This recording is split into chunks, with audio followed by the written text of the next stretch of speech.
नमस्कार दोस्तों, DFAIS platform पर आप सभी लोगों का स्वागत है। देखिए, पॉलिटी की क्लास में हमने जो मूल अधिकारों की MCQ की सीरीज स्टार्ट की थी, उसमें हमने कुछ कंप्लीट कर लिया था भाग और कुछ बचा हुआ है। और जबकि इसकी हमने थ्योरी पहले ही कंप्लीट कर चुके हैं, तो हमारा उद्देश्य MCQ स्टार्ट करने का ये है कि जो भी क्वेश्चन बचे हुए हैं जो थ्योरी से कंप्लीट ना हो पाए, तो MCQ के माध्यम से हम उन्हें कंप्लीट करने की कोशिश करेंगे। इसलिए सीरीज स्टार्ट की है हमने। तो इसी प्रकार हम MCQ कंटिन्यू रखेंगे और जो विश्लेषण है हर टॉपिक का प्रत्येक का, तो वो हमारा इसी DFAIS प्लेटफॉर्म पर उपलब्ध है। ठीक है, तो DFAIS आप सर्च करेंगे तो वहाँ सभी क्लास मिल जाएंगे। हिस्ट्री की भी है, पॉलिटी की भी है, हिंदी की भी क्लास है, तो वहाँ सभी क्लास है। तो हम सभी टॉपिकों को कंप्लीट करेंगे इसी प्लेटफॉर्म के माध्यम से। ठीक है, ऐसी क्लास चलती रहेंगी। तो चलिए हम स्टार्ट करते हैं। तो देखिए, मौलिक अधिकार संविधान के किस भाग में वर्णित हैं? तो एक आ गया है, पहला क्वेश्चन है नहीं। तो पहले आप लोग ट्राई करिए, फिर उसके बाद मैं बताऊंगा आपको और डिटेल में समझाऊंगा भी कि क्या क्या है इसमें। ठीक है, तो मौलिक अधिकार संविधान के किस भाग में वर्णित है? चलिए, ए में है भाग 2, भाग 3 बी में है, सी में भाग 4, डी में भाग 6 है। तो बताइए किस भाग में मौलिक अधिकार? तो ये है भाग 3 में। ठीक है, तो देखिए मौलिक अधिकार संविधान के भाग 3 में है और आर्टिकल 12 से 35 तक। ठीक है जी, ध्यान रखेंगे आर्टिकल 12 से 35 तक भाग 3 में मौलिक अधिकार। जबकि देखिए भाग 4 में है DPSP। भाग 4 में DPSP है राज्य के नीति निर्देशक। तो ये बात ध्यान रखेंगे। भारत के संविधान का भाग 3 संबद्ध है राज्य के नीति निर्देशक तत्वों से, मूल कर्तव्यों से, मूल अधिकारों से, नागरिकता से। किससे संबंधित है भारत के संविधान का भाग 3? तो ये बताइए। तो अभी हमने ऊपर पढ़ा है, तो ये है मूल अधिकारों से संबंधित। ठीक है, मूल अधिकारों से भाग 3 संबंधित। मूल अधिकारों को सर्वप्रथम किस देश में संवैधानिक मान्यता प्रदान की गई? तो मूल अधिकारों को सर्वप्रथम किस देश में संवैधानिक मान्यता प्रदान की गई? भारत में, संयुक्त राज्य अमेरिका में, फ्रांस में, ब्रिटेन में। बताइए आप लोग।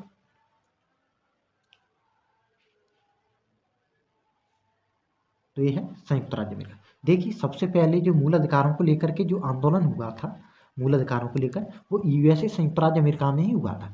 इसी कारण, और यहाँ भी देखेंगे आप कि यहाँ लिखित संविधान बना था। सर्वप्रथम लिखित संविधान USA का ही दिखाई देता है। तो कई एग्जाम में फैक्ट पूछे जाते हैं, सर्वप्रथम लिखित संविधान कहाँ का है? तो ये USA का। ठीक है, तो ये ध्यान रखेंगे हम।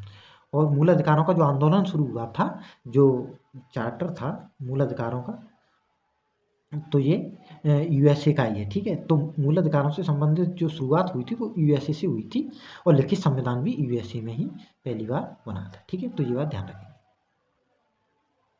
भारतीय नागरिकों के मौलिक अधिकारों का वर्णन है।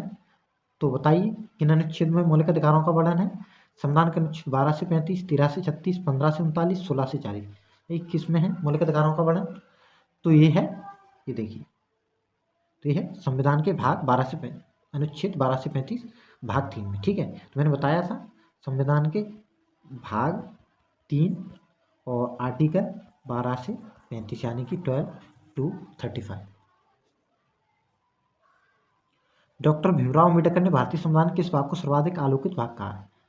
बताइए, भाग 1, भाग 2, भाग 3 या भाग 4? तो इन्होंने देखिए, भीमराव अम्बेडकर जी ने मौलिक अधिकारों पर अधिक जोर दिया था। ठीक है, मौलिक अधिकारों को इन्होंने अधिक महत्वपूर्ण बताया था और आर्टिकल 32 जो संवैधानिक विचारों से संबंधित अधिकार है, उसको इन्होंने बहुत महत्वपूर्ण बताया था। यही कारण है इन्होंने आलोकित भाग कहा है मौलिक अधिकारों। तो मौलिक अधिकार किस भाग में? भाग 3 में। भाग 3 में मौलिक अधिकार, इसलिए सर्वाधिक आलोकित भाग का भाग 3 को भीमराव अम्बेडकर जी ने, क्योंकि ये समानता स्वतंत्रता के अधिक पक्षधर थे और इनका मानना था कि बिना समानता स्वतंत्रता के, यानी कि बिना मूल अधिकारों के, व्यक्ति का जीवन मतलब पूर्ण नहीं हो सकता है। ठीक है, तो ये बात ध्यान रखेंगे।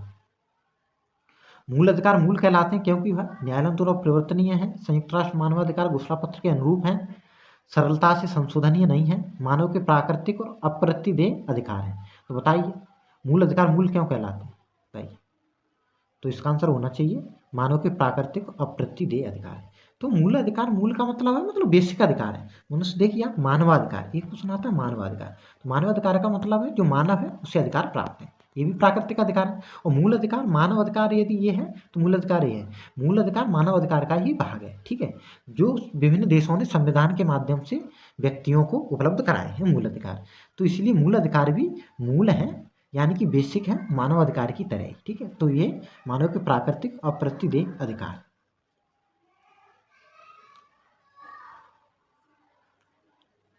भारतीय संविधान के भाग 3 में कुल कितने अनुच्छेदों में मूल अधिकारों का वर्णन है? तो भारतीय संविधान के भाग 3 में कुल कितने अनुच्छेदों मूल अधिकारों का वर्णन है?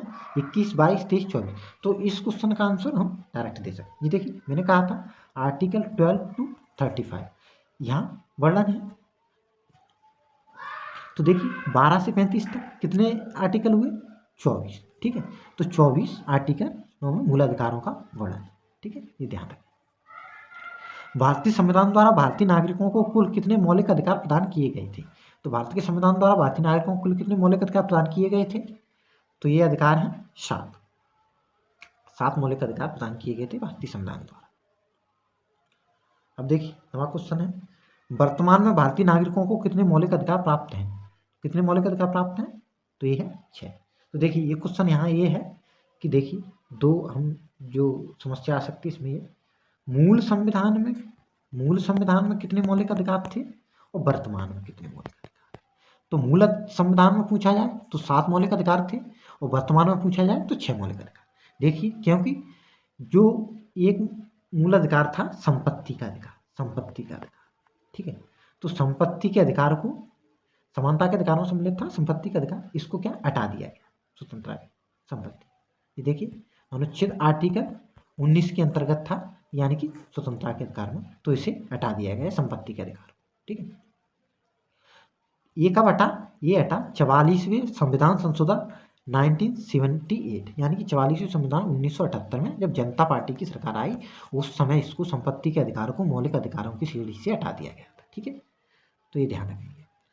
तो यदि मूल संविधान में पूछा जाए तो 7 बताएंगे क्योंकि वहां संपत्ति का अधिकार मौलिक अधिकार था, और जबकि आप देखेंगे यदि वर्तमान में पूछा जाए, वर्तमान कंडीशन लगा के क्वेश्चन में देखना है आप लोगों को मूल संविधान का आ गया है या वर्तमान, तो वहाँ 6 लगा। ठीक है, तो ये बात ध्यान रखें।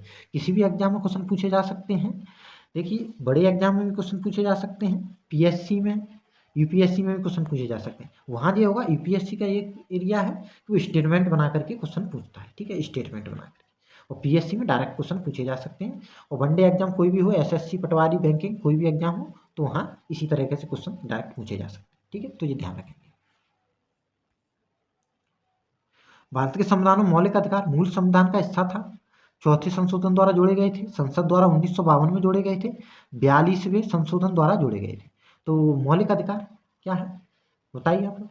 तो इसमें देखिए आप लोग देखेंगे मौलिक अधिकार मूल संविधान का हिस्सा थे, यानी कि जब से संविधान शुरू हुआ था भारत में, जब से संविधान शुरू हुआ था, संविधान लागू हुआ था यानी संविधान, तभी से हम मौलिक अधिकारों को देखते हैं। ठीक है, भाग 3 में आर्टिकल 12 से 35 तक मौलिक अधिकारों को समाहित किया गया। हाँ, ये बात जरूर है कि कहीं कहीं मौलिक अधिकारों को हटाया गया है, जैसे संपत्ति के अधिकारों को हटाया गया है बाद में, और किन्हीं मौलिक अधिकारों को जोड़ा गया है, जैसे 86वां संविधान संशोधन 2002 द्वारा जो राइट टू एजुकेशन है वो जोड़ा गया था, शिक्षा का अधिकार जोड़ा गया था। ठीक है, तो कुछ मौलिक अधिकारों को जोड़ा गया है, कुछ को हटा दिया गया। ठीक है, तो ये हटाने की प्रक्रिया, हाँ बेसिक रूप से आप देखेंगे जो संविधान लागू हुआ था तब से ही आप देखेंगे मौलिक अधिकार हमें दिखाई देते हैं। जबकि आप लोग देखेंगे